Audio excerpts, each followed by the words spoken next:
BX1+, l'invité de Fabrice Grosfilet. Rachid Madran est notre invité, président du Parlement bruxellois. How long de Alice on the Roofs. How long, c'est extrêmement long, cette formation de gouvernement fédéral. Ça va durer encore longtemps. Je ne sais pas. En tout cas, moi, j'aime beaucoup Alice on the Roof et je pensais que c'était chouette de le mettre le midi pour tous ceux qui écoutent. Je trouve que c'est encore une démonstration que à la fois notre région, mais notre communauté française regorge de talents exceptionnels. Et c'est vrai, how long. Voilà, et même notre région bruxelloise, parce qu'elle est bruxelloise, Alice. Ouais. Rachid Madran, le PS, il accepte ou il n'accepte pas de discuter avec la NVA ? Écoutez, c'est pas les propos qui ont... D'abord, moi, je ne vais pas... j'ai pas envie de créer de nouvelles polémiques à quelques heures. Là, à 15 heures, les informateurs voient le roi et donc déposent le rapport. Donc, j'ai pas envie de créer de nouvelles polémiques, mais simplement dire que vous me permettrez de douter de la sincérité des propos de Bart De Wever après, je vais pas dire l'injure, mais il a été quand même très très dur. Rappelez-vous toute la phase dentifrice, etc. Aujourd'hui, il vient faire des mamours en expliquant qu'il est tout à fait disposé à prendre ses responsabilités. Moi, j'ai l'impression que cette stratégie, finalement, ne vise qu'une chose, c'est à empêcher le CDNV de se déscotcher de la NVA. C'est un peu comme dans le bouquin de Kipling, Mowgli, c'est le python K qui dit « Ayez confiance ». Moi, je doute de la sincérité des propos. Donc voilà, moi, je sais donc pas. Donc quand Bart De Wever fait un pas vers le Parti Socialiste samedi soir en se disant disponible pour une discussion, prêt à parler de thèmes sociaux comme la pension 1500 €, vous n'y croyez que moyennement? Écoutez, j'ai relu avant de venir, vous avez vu, le confédéralisme de la NVA. Vous savez, il y a quelques passages. Si vous prenez par exemple le passage juste sur la sécurité sociale, je vous lis, 2 secondes. Principe de base, la Flandre et la Wallonie, et dans certains cas, Bruxelles sont responsables de la protection sociale. Dans certains cas, afin de garantir l'égalité de traitement des collègues d'une même entreprise, les cotisations de l'employeur risques liées aux personnes à Bruxelles correspondent à la moyenne pondérée des taux de cotisation en Flandre et en Wallonie. Pour la perception de la TVA, qu'est-ce qu'il nous explique? Il nous explique que ce sera la Flandre et la Wallonie qui le feront et puis se chargeront conjointement de la perception. Donc ça, c'est le confédéralisme et la place de Bruxelles. On va y revenir. Mais d'abord, quand même, un dernier mot. Comme bruxellois, je doute de la sincérité, quoi. Ouais. On tourne en rond ou on avance dans cette formation de gouvernement? Est-ce que la mission de Georges-Louis Boucher et Joachim Koens, qui devait clarifier la situation et permettre d'entrer dans une phase de formation, elle est aujourd'hui un échec? On peut dire ça? Je dirais pas que c'est un échec. Je pense qu'ils ont essayé de relancer une piste dont tout le monde pensait qu'elle était quasiment difficile ou presque impossible à réaliser. Moi, je me souviens du moment où Paul Magnette a pris la main et qu'il a changé de méthode, il est venu avec des solutions. Voilà, on se retrouve en réalité aujourd'hui avec 2 grands partis. D'un côté, la NVA qui a une stratégie, on l'a bien compris, qui est une stratégie de pourrissement, de faire en sorte que ce soit eux qui gardent la main. Et puis de l'autre côté, nous, on entend quoi? On entend que la NVA nous dit que finalement le rapport Boucher et l'informateur du CDNV, Joachim Koens, ça va dans la bonne direction. Permettez que le bruxellois et le socialiste que je suis, quand il entend que la NVA dit ça va dans la très bonne direction, je me dis que pour moi, homme de gauche, ça va pas dans la bonne direction. Est-ce que pour sauver le pays et assurer quand même la mise en place d'un gouvernement dans un délai raisonnable, le Parti socialiste peut quand même discuter avec la NVA ou c'est exclu? On l'a toujours fait. Chaque fois qu'on nous a invités, on y a été. On est un parti qui prend ses responsabilités. On l'a démontré au cours des 100 dernières années. Et je pense à la dernière législature d'Elio, ça a duré très longtemps. On a pris nos responsabilités. Donc on ne pourra jamais accuser le PS de ne pas être un parti responsable. Nous, on a un désir d'unité, un désir de Belgique. Je ne suis pas sûr que c'est le cas en face. Et il y a d'autres solutions possibles et acceptables. Alors, est-ce qu'on veut continuer à tourner en rond pour voir si c'est jouable avec la NVA, ou bien on se dit, maintenant, il est temps d'avancer. On a appelé ça Vivaldi ou... 4 saisons. 4 saisons, voilà. Donc, à voir. Donc, moi, je ne vais pas préjuger de ce qui va se dire, mais en tout cas, on ne pourra jamais accuser le PS de ne pas tout faire pour sortir de l'impasse. Alors dans ce contexte, vous avez lancé un petit appel, c'était vendredi soir, lors de la cérémonie des vœux du Parlement bruxellois. J'espère que la future coalition sera respectueuse du fait bruxellois et de la spécificité bruxelloise.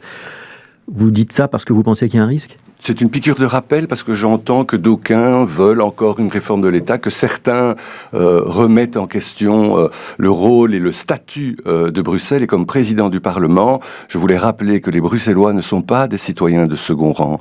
Ce sont des citoyens comme les autres et nous sommes la traduction de la solidarité nationale dans ce pays. On a un modèle, compliqué certes, mais un modèle qui fonctionne. C'est un modèle qui permet à la fois une coexistence pacifique entre les néerlandophones et les francophones de ce pays.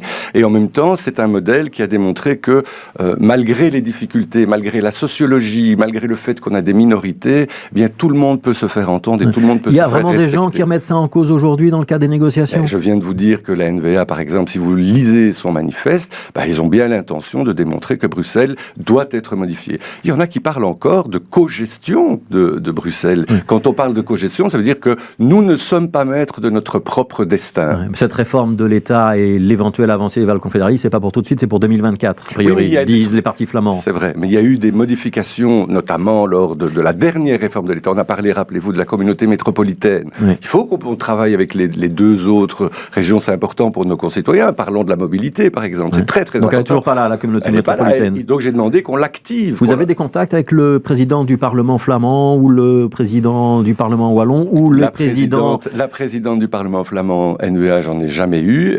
Du côté wallon, bien entendu. Du côté germanophone, régulièrement. Donc moi, quand la communauté métropolitaine qui devrait associer un certain nombre de communes, mais aussi les provinces du Brabant wallon, du Brabant flamand, il n'y a rien sur la table. J'ai pas l'impression qu'il y ait une volonté. Vous pouvez prendre l'initiative là-dessus, Rachid Madran, ou pas ? Le Parlement peut, moi, à titre personnel, non, mais notre institution pourrait, mais c'est au gouvernement, évidemment, d'agir. Donc j'ai voulu le rappeler devant les autorités qui étaient présentes à la présentation des vœux. Ouais. Bruxelles, vous pensez c'est une région à part entière et on peut aller vers une Belgique à 4 régions dans un... C'est un scénario... Dans un moyen ou long terme ? C'est un scénario qui peut être discuté, pourquoi pas. Il n'y a pas de tabou par rapport à ça. L'important, c'est de faire fonctionner ce pays. Mais pour faire fonctionner ce pays, il faut d'abord qu'il y ait, moi j'appelle ça le désir de Belgique. Est-ce qu'il y a un désir de Belgique ? J'ai entendu Koen Geens dire, oui, le CDNV a un désir de Belgique. Il a parlé de l'expérience belgique qui doit se poursuivre. Absolument. Et donc ça veut dire que les femmes et les hommes d'État de ce pays qui ont encore ce désir de Belgique doivent se rassembler et ensemble construire un futur pour nos concitoyens. Et c'est ça que j'ai essayé de dire lors de la présentation des vœux. Ouais. Et donc c'est le contraire de ce que veut De Wever. Ça veut dire que ce désir de Belgique n'est pas partagé par la NVA ? Je pense qu'ils n'ont pas de désir de Belgique. D'ailleurs, c'est inscrit dans leur charte, dans leur statut. Leur rêve, c'est évidemment de faire un État qui soit co-géré par les deux grosses entités. C'est ça, leur volonté. C'est toujours dans les plans, ça. En tout cas, quand vous entendez leur discours, je pense que c'est une réalité. Ils ne manquent pas une occasion de critiquer Bruxelles. Dès qu'il y a un petit problème, ils disent qu'on est mal géré. Moi, je n'ai pas entendu les francophones ou les bruxellois critiquer, par exemple, le maire d'Anvers pour les problèmes d'insécurité. On sait qu'il y en a beaucoup à Anvers. Or, eux, ils ne loupent jamais... Le bourgmestre d'Anvers, c'est Bart De Wever. Voilà. Je l'explique pour tout le monde. Ils ne loupent jamais une occasion. Donc, voilà, moi, je doute vraiment, vraiment de la sincérité et je pense que c'est un coup de com' et c'est de la stratégie politique. Ça veut dire qu'on est reparti pour plusieurs semaines ou plusieurs mois de négociations ? Je pense que du côté des futurs formateurs et en tout cas des partenaires, il est temps aujourd'hui de faire le constat qu'il y a une voie possible et qu'il faut aujourd'hui que tout le monde s'engage. Maintenant, est-ce que nos amis du CDNV sont prêts à se déscotcher ? Et s'ils ne le sont pas, Rachid Madran, parce que c'est ça le problème quand même, c'est que pour former une majorité, il faut que les partis appelés à siéger dans cette majorité aient le désir d'y aller. Pour l'instant, le CDNV n'a pas l'air de vouloir y aller. Je ne suis pas Madame Soleil. Et peut-être que l'Open VLD non plus. À un moment donné, il faudra avancer. À partir du moment où on nous dit rien, s'il n'y a pas de majorité absolue du côté flamand, c'est-à-dire il faut qu'il y ait une majorité flamande. Je rappelle que lors du dernier gouvernement, la suédoise, il y avait un seul parti francophone qui était là et ça n'avait pas l'air de poser de problème à la Flandre. Ça vous perturbe pas que Johan van den Hanotte dise lui aussi, ce serait bien quand même qu'on réétudie la piste PS-NVA ? Mais en tout cas, qu'il y ait des rencontres, ça c'est pas un problème, c'est aussi ça qu'il dit. Il dit qu'ils essayent de se voir, mais ça, ils se voient. Mais le problème, c'est quand les programmes sont incompatibles. Il faut bien à un moment donné se dire sur quel contenu on va travailler ensemble. Donc je veux voir les gestes du côté néerlandophone. Moi, nous on connaît nos prérequis, vous les connaissez, c'est la pension à 1500, c'est le salaire minimum, c'est les allocations sociales, c'est la sécurité sociale plus forte. Et est-ce qu'ils sont prêts à avancer dans ce sens ? Oui. Et il n'y a rien d'immoral et d'infamant à ce qu'un parti dise nous avons un programme, nous l'avons défendu devant les électeurs, Il se fait que nous sommes le premier parti francophone, et moi je trouve qu'il n'y a rien d'infamant à dire je ne peux pas, moi, personnellement, et c'est ma position personnelle, travailler avec des gens qui remettent en cause l'unité du pays et la sécurité sociale. Émir Kir, entendu par la commission de vigilance du Parti socialiste bruxellois, ça devait être aujourd'hui, visiblement l'entretien est reporté. C'est le signe d'une crispation ou pas ? Non, pas du tout. C'était pas par la commission de vigilance d'abord qui devait être entendu, c'était par les sages de la commission de vigilance. C'est ça la procédure. Il faut un rapport et puis ils le soumettent à la commission de vigilance. Et vous savez, j'ai lu beaucoup de choses ces derniers jours dans la presse. Moi, j'ai envie de dire aujourd'hui, outre le fait qu'il faut laisser évidemment les sages faire leur travail, je voudrais vraiment inviter chacun à la sérénité, les inviter à la retenue. Moi, vraiment, mon souhait, c'est que on sorte des invectives, des règlements de compte. On a vu beaucoup de socialistes s'exprimer publiquement ou anonymement dans la presse, quand même. Du déballage par médias interposés. Moi, je vais vous dire une chose. C'est l'honneur du Parti socialiste et de d'autres partis d'ailleurs d'avoir intégré sur leur liste des gens issus de la diversité, et pas pour faire de la figuration, mais il ne faut pas se cacher, gérer la diversité, c'est quelque chose de complexe, de difficile. Et donc, moi, je pense qu'il faudrait pouvoir lancer un grand débat. Parce que gérer la diversité, c'est recevoir des maires dont on sait qu'ils sont de partis qu'on pourrait qualifier d'extrême droite. C'est ce qu'on nous explique, mais je pense qu'il y aura probablement des explications. Mais moi, je vais être très clair, je connais Émir et Simone depuis des décennies. Donc Émir Kir et Simone Susskind qui demandent son exclusion du PS. Voilà, ce sont deux camarades pour qui j'ai de l'estime. D'ailleurs, je veux leur témoigner à tous les deux mon amitié et ma solidarité à Émir. Et je pense qu'aujourd'hui, il faut se calmer, retrouver de la sérénité, laisser les sages faire leur travail, arrêter d'exploiter en tout cas cet événement pour créer de la polémique, mais tout ce qu'il faut, c'est un débat serein, un débat, d'ailleurs on l'avait promis lors de la campagne pour la présidentielle de la Fédération, on avait dit, il n'y a pas de Vous débat étiez tabou. Candidat. Oui, il n'y a pas de débat tabou. Et donc, sur le fond, Rachid Madran, est-ce qu'un bourgmestre socialiste peut recevoir un bourgmestre d'un autre pays qui est membre d'un parti d'extrême droite ? Est-ce que c'est possible pour vous ou pas ? Mais bien entendu que non, mais c'est pas ça la question. La question maintenant, aujourd'hui, moi je veux laisser les sages et la commission faire son travail à charge et à décharge. C'est important. Il y a aujourd'hui beaucoup de choses qui sont dites. Moi, j'attends d'avoir les explications. Et donc aujourd'hui, je demande de la retenue, de la sérénité et de laisser les sages faire leur travail. Je pense que c'est ça aujourd'hui qu'on a besoin. Et puis de se dire que le débat doit avoir lieu à l'interne. Et aujourd'hui, ce qu'on a besoin, c'est de rassemblement. Voilà. Et sur ce débat à l'interne, est-ce que la question, c'est vraiment cette rencontre et la question de savoir si les valeurs et le règlement interne du PS ont été respectés avec cette commission de vigilance, ou est-ce que c'est une question politique de se dire il y a des candidats qui font des campagnes qu'on pourrait qualifier de campagnes communautaires où ils ciblent en particulier une petite partie de la population bruxelloise ? Je l'ai dit, la diversité, c'est complexe, ce débat est complexe, mais il ne faut pas de tabou. On peut en débattre et je pense aujourd'hui qu'il doit y avoir une initiative qui doit être prise au niveau de notre fédération, comme on s'y était engagé pour avoir ce débat et son équipe, pour avoir un débat entre nous, serein, fraternel et amical.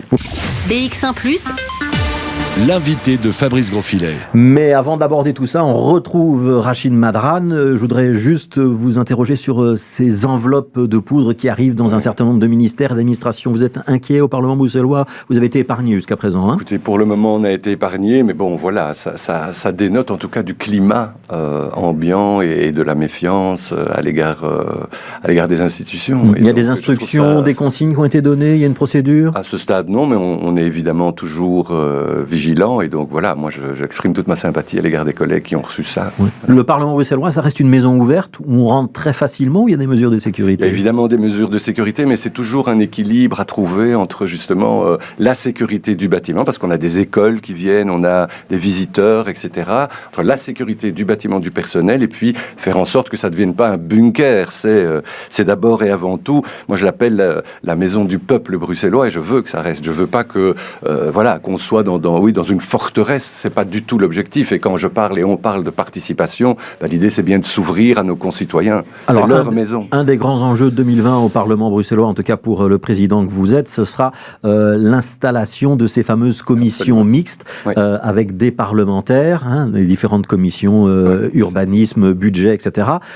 Et des citoyens tirés au sort. Il y a eu un accord de principe, ça a été adopté par le Parlement et on doit maintenant définir les modalités. Voilà. Ce sera quand la date de la première commission mixte? Est-ce que ça peut être mis en place avant les vacances parlementaires, c'est-à-dire avant le mois de juin, ou est-ce qu'il faudra attendre octobre de l'année prochaine? Alors, on s'est fixé comme délai, on a dit essayons d'en faire au moins une durant cette année 2020, parce qu'on doit encore faire une espèce de modus operandi, la manière dont les choses vont se dérouler. Comment on va tirer les gens au sort? Est-ce qu'on les rémunère, etc. Tout ça, c'est encore à réaliser.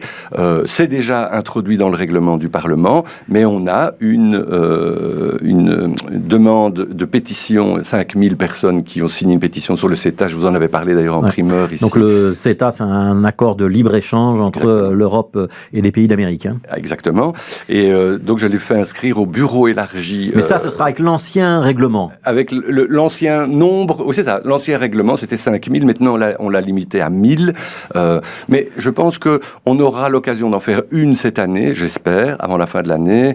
Et en tout cas, notre volonté, c'est d'en faire au moins 3 ou 4 durant cette législature. Et puis après, on aura le rythme de croisière et ça deviendra tout à fait habituel. Voilà, donc première nouvelle commission mixte en juin, si tout va bien, sinon après la rentrée. Sur le CETA, là, c'est pas une commission mixte, c'est un débat imposé par une pétition. Voilà. Ce sera quand?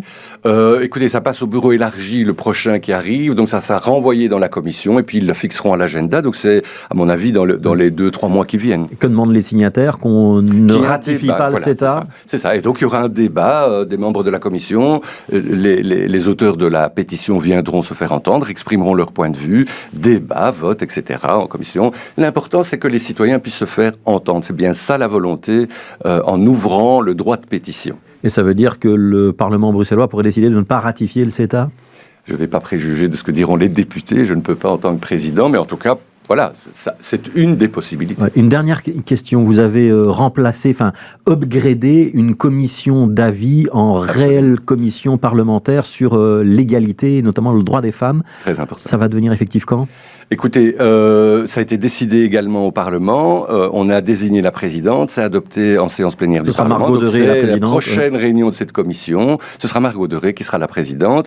Et le document a été signé par Leila Hadjik et Margot. Et donc, c'est très, très important ce qui s'est fait. C'est-à-dire que... C'est pas juste symbolique? Ah non. D'une commission d'avis, ça devient une vraie commission. Ça veut dire qu'aujourd'hui, ils auront la possibilité de contrôler les membres du gouvernement. Et donc, ils ont un véritable statut de commission. Contrairement à la commission d'avis, ils prendront des initiatives législatives et ils pourront contrôler directement le travail des ministres et des secrétaires d'État. C'est une avancée considérable. Merci beaucoup, Rachid Madran, d'avoir été l'invité de BX1